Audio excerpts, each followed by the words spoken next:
आजमगढ़ करे जवा आजमगढ़ होली में अवतार राजा जी हमार करे जवा धर के लगल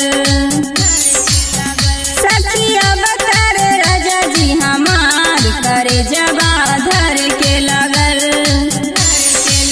होली में अवतार राजा जी हमार करे जवा धर के लगल सखी अवतार राजा जी हमार करे जवा धर के लगल चुनरी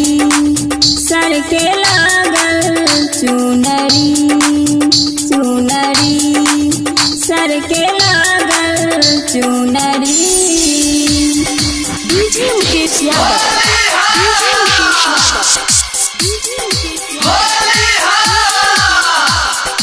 आजमगढ़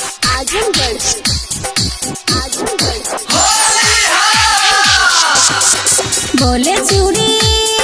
पायलिया बोले आजा घरे आजा जल्दी साजना बोले चूड़ी पायलिया बोले आजा घरे आजा जल्दी साजना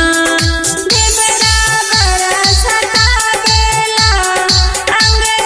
रंग वाला गावेला अब तोहर करेला इंतजार ओ दिलदार सखी अवतार राजा जी हमार करे जवा धर के लगल सखी अवतार राजा जी हमार करे जवा धर के लगल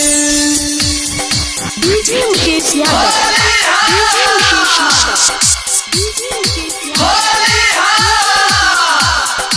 आजमगढ़